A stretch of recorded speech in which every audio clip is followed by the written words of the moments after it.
Hello, everyone, and welcome to the fourth and final session in our course called Between the Testaments.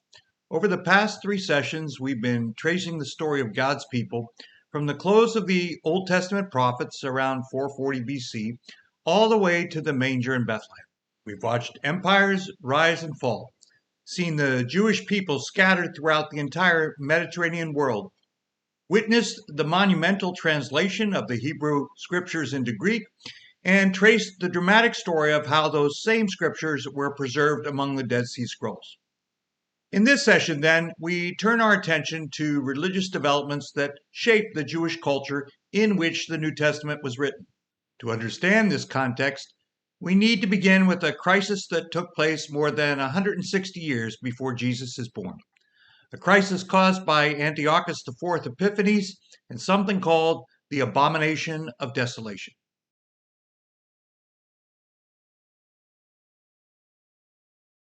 In many ways, this is the darkest chapter in the entire intertestamental period. Yet it is also one of the most important for understanding God's faithfulness. The villain in the story is Antiochus IV Epiphanes, who ruled the Seleucid Empire from 175 to 164 BC. The bust you see on the screen is the very face that stared down at the Jewish people with contempt. He seized power while the rightful heir, Demetrius I, was held hostage in Rome. He wasn't supposed to be king, and he knew it. So he ruled with the insecurity of an illegitimate ruler, which made him very dangerous. Antiochus pursued a policy of forced Hellenization. He compelled his Jewish subjects to embrace Greek culture, including its language, athletics, philosophy, and religion. To him, the strange Jewish laws about food, circumcision, and exclusive worship of one invisible God were an embarrassing relic. He decided to modernize them, whether they liked it or not. Earlier in the course, we mentioned that the biblical prophet Daniel foresaw ongoing struggles between the kings of the south, which is the Ptolemaic kingdom in Egypt, and the kings of the north, the Seleucid kingdom in the area we now know as Syria. He saw these events in cryptic form some 450 years before they occurred. We have a record of these visions in chapter 11 of the book of Daniel. Let's take a moment to look at some of the visions that seem to point directly to Antiochus. Daniel 11:21, for example, says that a contemptible person will succeed the king of the north, one who has not been given the honor of royalty. He will invade the kingdom when its people feel secure, and he will seize it through intrigue, unquote. In 175 BC, this is exactly how Antiochus becomes the new Seleucid emperor, seizing power while the rightful heir to the throne, Demetrius I, is held hostage in Rome. Then in verse 22 we read, "Then an overwhelming army will be swept away before him, both it and a prince of the covenant will be destroyed." Well, historically, when Antiochus seizes the throne, he quickly removes the rightful high priest, Onias III, and installs his compliant brother Jason. Then Onias is murdered 4 years later in 171 BC, effectively destroying a prince of the covenant. In verses 25 and 26, Daniel describes renewed hostilities between the north and the south. Eventually, the king of the north will prove victorious. The king of the south will fail because of the plots devised against him. Those who eat from the king's provisions will try to destroy him. And this is exactly what happened in 170 to 169 BC. Antiochus attacked Egypt and laid siege to Alexandria. Eventually, new regents of the young Ptolemy VI overcame the previous regents and sued for peace. In verse 27, Daniel foresees that the two kings, with their hearts bent on evil, will sit at the same table and lie to each other. It turns out that Antiochus actually took Ptolemy VI prisoner, where the two could sit down face to face. And I think we can safely assume that a bit of lying took place when they negotiated the terms of peace. After this, in verse 28, Daniel records that the king of the north will return to his own country with great wealth, but his heart will be set against the Holy Covenant. He will take action against it and then return to his own country. Again, this tracks with history. After Antiochus defeated his southern rival, he returned to his kingdom, emboldened to crush any rebellion to his Hellenistic policies. In 169 BC, he entered Judea, raided Jerusalem, and plundered the temple. Then, in verses 29 to 30, Daniel foresees that the king of the north will invade the south again, but this time the outcome will be different. Ships of the western coastlands will oppose him, and he will lose heart. In 169 BC, Antiochus does indeed invade Egyptian territories again, but this time Rome sends ships of Kittim, or ships of the western coastlands. The Roman envoy, Popilius Laenas, draws a circle in the sand around Antiochus and says, "Decide before you step out." And Antiochus backs down humiliated. He is now a cornered and furious man. The level of detail here in the scriptural record is indeed remarkable. The detail is in fact so precise that many modern biblical interpreters insist that these visions must have been written later, after these events had already happened. However, I take the more traditional view that God revealed these visions to the historical prophet Daniel some 450 years before these events occurred. I think God provides this abundance of detail for a reason. He is building this story to a climax, which is really a crisis, one of the most pivotal moments in the entire intertestamental period. And he wants his people to recognize this sign when those events occur. In Daniel 11:31, we read this comment about the king of the north. His armed forces will rise up to desecrate the temple fortress and will abolish the daily sacrifice. They will set up the abomination that causes desolation. In 168 or 167 BC, Antiochus IV Epiphanes does in fact desecrate the temple. He sets up an altar to Zeus in the holy place, sacrifices pigs on the altar of burnt offering, forces Jewish people to eat pork, and participate in foreign religious festivals. The Deuterocanonical book, First Maccabees, was written some 60 years after these events, around 100 BC. In that account, we read these words, "And the king wrote unto his whole kingdom that all should be one people, and that everyone should give up his religious usages.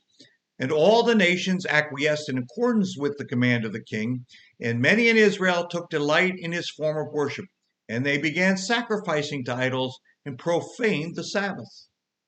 A bit later in that same account, the author further explains, "And on the 15th day of Chislev, in the 145th year, they set up upon the altar an abomination of desolation.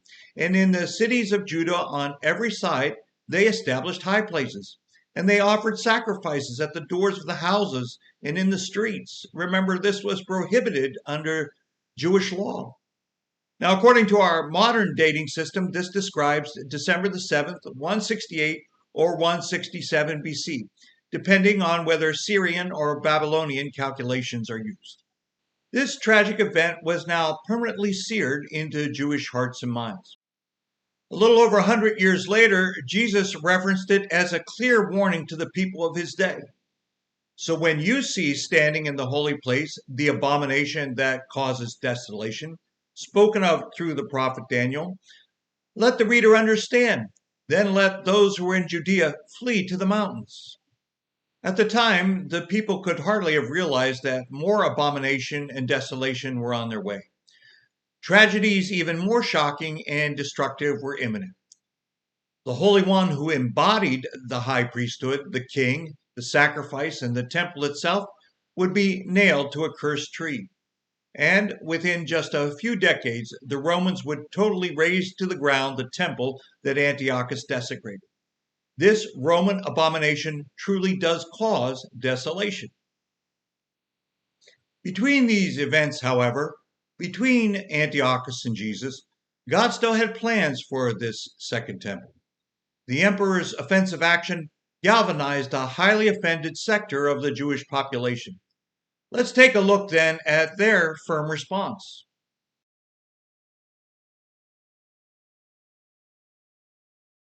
God's chosen vessels for this response came through a family line known as the Maccabees. Now, we've already heard this name mentioned in earlier sessions. Two books, 1st and 2nd Maccabees, often appear within lists of deuterocanonical works. This family line continued to play a major role in Jewish history well into the Roman period.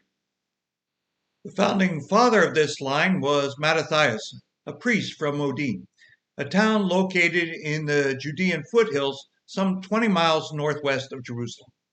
Mattathias initiated the revolt against the Seleucid Empire when a royal agent tried to force him to sacrifice to Zeus. Mattathias refused and killed the agent, and he also killed a Jewish worshiper who was ready and willing to compromise his own faith and bow down to an idol. He then boldly issued a rallying cry: "Let everyone who is zealous for the law and supports the covenant come out with me." At this point, he and his 5 sons fled to the hills to lead the revolt. Mattathias died within a year of natural causes, but in the meantime, he passed his leadership on to his sons. His 3rd son, Judas Maccabeus, called the Hammer, took charge of the military efforts. He became known for guerrilla warfare, brilliant ambushes, and an unshakable commitment to Torah. Against overwhelming odds, Judas won stunning victories. By 164 BC, he had recaptured Jerusalem. Exactly 3 years after its desecration, the Maccabees led services to cleanse and rededicate the temple. The book of 1st Maccabees recalls the event this way: "At the corresponding time of the month and on the corresponding day on which the Gentiles had profaned it, on that day was it dedicated afresh with songs and harps and lutes and with cymbals. And all the people fell upon their faces and worshipped and gave praise, looking up unto heaven to him who had prospered them. And they celebrated the dedication of the altar for 8 days and offered burnt offerings with gladness and sacrificed a sacrifice of deliverance and praise." To this day, Jewish people recall this celebratory event in a festival of dedication we know as Hanukkah. It is an 8-day celebration that recalls God's historic work of deliverance. The 9-branched menorah associated with this festival retells a later Jewish tradition. When the Jewish leaders went into the recaptured temple to relight its ceremonial lamp, they found only 1 day's worth of ritually pure oil. Miraculously, however, that 1 day's supply burned for 8 full days until new oil could be pressed in accordance with established Jewish law. The 9th candle, the shamash or the servant candle, lights all the others. Each year, Jewish worshippers light the menorah to remind themselves and one another that God's light cannot be extinguished by tyrants. Interestingly, the Gospel of John refers to this festival in chapter 10, verse 22. Jesus himself was celebrating the feast, and right there in these same temple courts, he proclaimed, "I and the Father are one." The very place that had once been desecrated, where the light of God's blessing was extinguished, was now the place where the true light of the world stood. After the dedication, the Maccabees were able to establish a brief period of relative calm.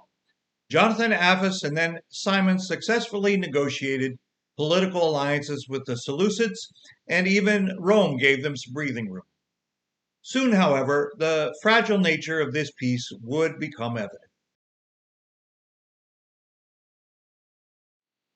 Here the story starts to take another tragic turn. Simon Maccabeus, the last surviving son of Mattathias, was declared by what is called a Great Assembly in 141 BC to be leader and high priest forever, until a faithful prophet should arise. In this statement, however, we see a sacred line which every Jewish leader from this period would now be tempted to cross.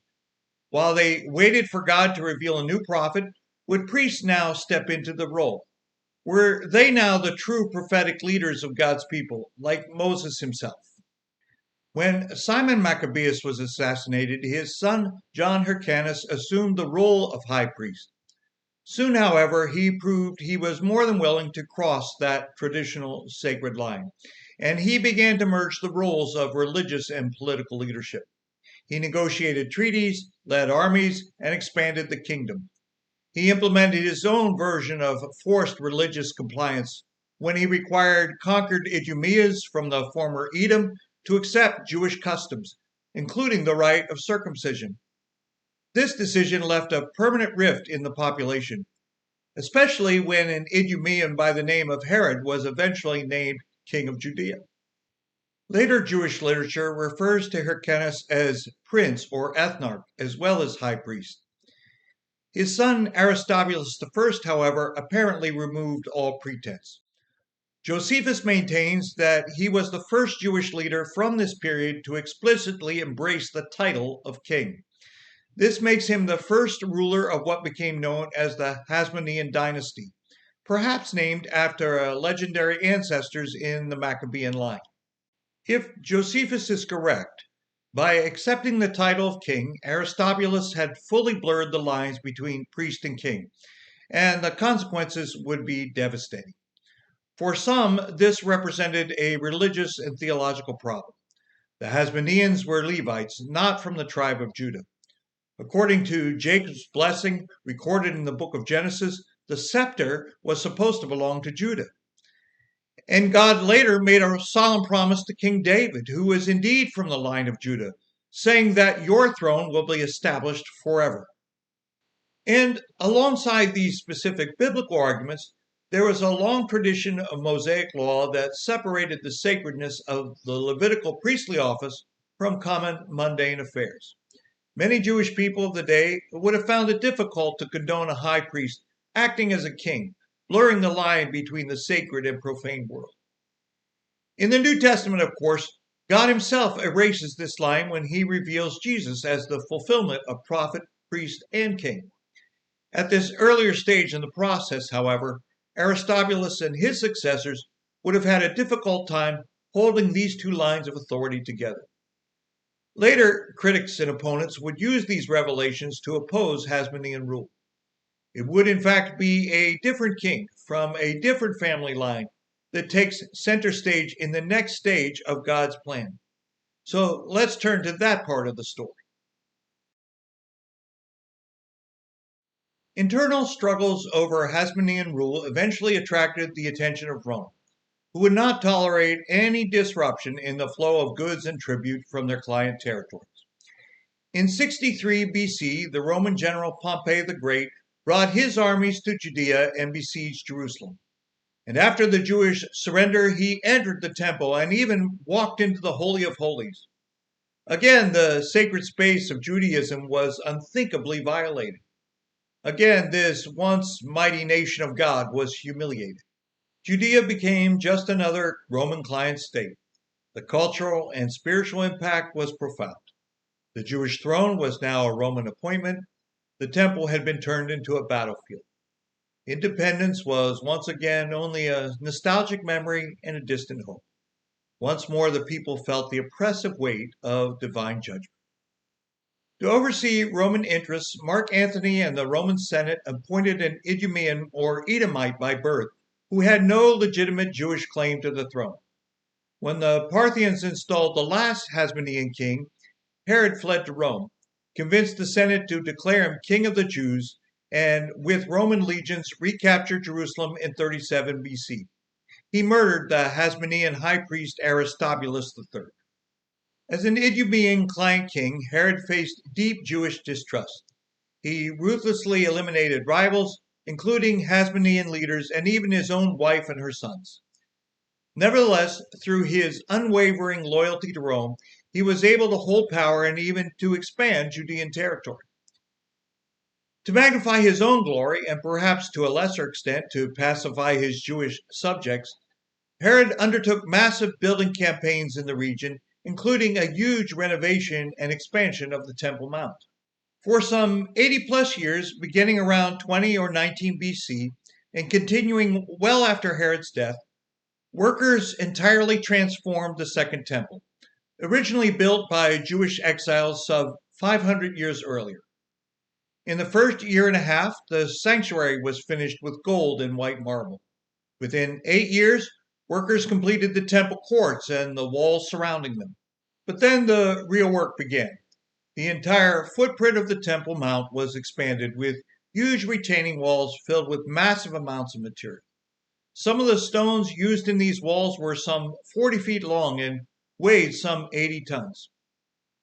This work would take some additional 70 years to complete, finishing sometime in 63 or 64 AD. It is no wonder then that the disciples would eventually point to this rebuilt temple with a sense of cultural pride. Look, teacher, what massive stones, what magnificent buildings. We can likewise understand their surprise when Jesus replies in the following verse, "Not one stone here will be left on another." After that massive 80-year project was completed, the structure barely survived for another 7 years until the Romans came and destroyed it again. And to this day, it has not been rebuilt.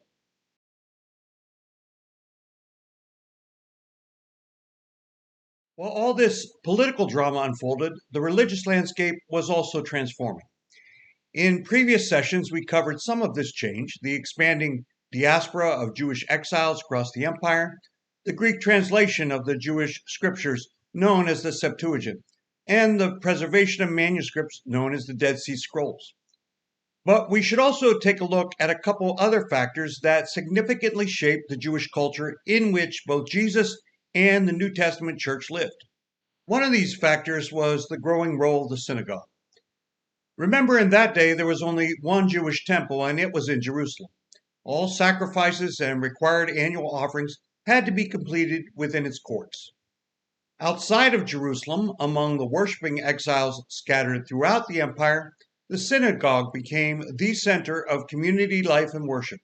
Every Sabbath, Torah was read, prayers were offered, and instruction was given. As a result of these new growing religious centers, the roles of scribes and teachers also rose in prominence, alongside the traditional role of priests who still ministered at the temple in Jerusalem. This growth in turn helped pave the way for the future spread of the gospel. The teaching at these synagogues provided a wider familiarity with the stories of Scripture on which the gospel message was based. They also provided a starting point for early Jewish followers of Jesus to advance his message within these local communities. And of course, they especially provided the Apostle Paul as a credentialed scribe and teacher with local entry points for his missionary efforts. Within this growing number of synagogues, however, people also began to encounter a growing diversity of Jewish thought and practice. Several forms of Judaism appeared by the time we reached the birth of Jesus around 4 BC. So let's take a look at a few of these emerging movements. First, the Pharisees, a lay movement passionate about holiness. They accepted both the written Torah and the oral tradition that had grown up around it. They believed in resurrection, angels, and final judgment. And in many ways, they were the spiritual ancestors of rabbinic Judaism. Jesus clashed with them most fiercely, not because they were too strict or too obsessed with holiness, but because their traditions sometimes radically misinterpreted the Word of God. Yet many Pharisees, like Nicodemus and later Paul, became followers of Jesus. The Sadducees were the aristocratic priestly elite who controlled the temple. They accepted only the 5 books of Moses as God's written law. They rejected beliefs in resurrection or angels. And to keep their local governing authority, they were often politically cooperative with Rome. At one illustrative point, Paul highlighted some differences between Pharisees and Sadducees. When he stood before the Sanhedrin, he pitted one against another by announcing, "I stand on trial because of the hope of the resurrection of the dead." And of course, this started an argument that allowed him to escape.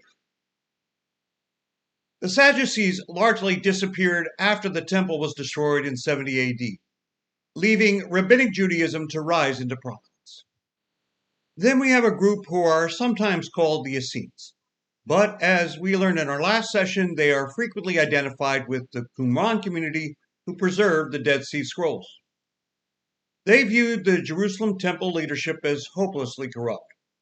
They withdrew to the desert, practiced rigorous purity, copied scrolls, and waited for 2 messiahs, one priestly, one royal.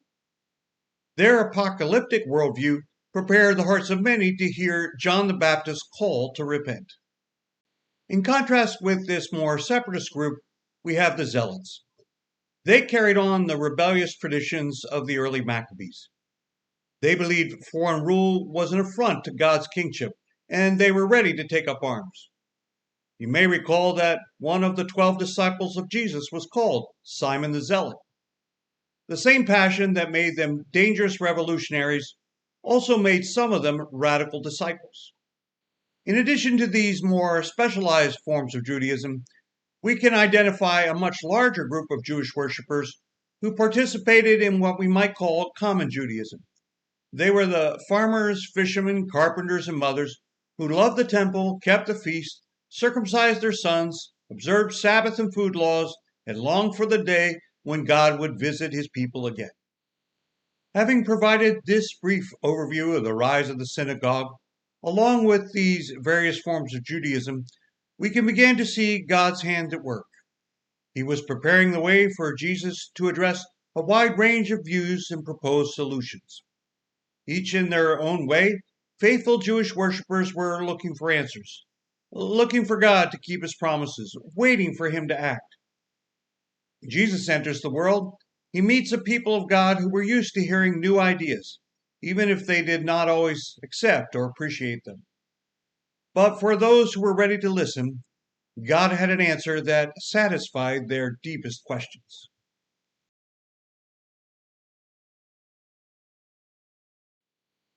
So what's the point? I think it's simply this, that by the time Jesus was born, God had ensured that both the religious and national life of Israel was ready for a new phase in his plan, led by a new sort of king and a new type of priest. Think about it. A temple grander than Solomon's stood in Jerusalem, ready for the Messiah to cleanse it and declare himself its Lord. A network of synagogues covered the Roman world, ready for the gospel to be preached, beginning in Jerusalem and in all Judea and Samaria and to the ends of the earth. A longing for a faithful prophet, ready to recognize John the Baptist and then the prophet greater than Moses. Sectarian division and spiritual hunger, ready for a Messiah who would tear down dividing walls and create one new people in himself. I hope then that we have convincingly made our case that God was not really silent in this period between the Testaments. He was, in fact, preparing the world for the next stage in his redemptive plan. Thank you for walking with me through this extraordinary journey. I pray that the Lord blesses you for your faithful listening. Thank you for joining us today, and I'll see you on Sunday.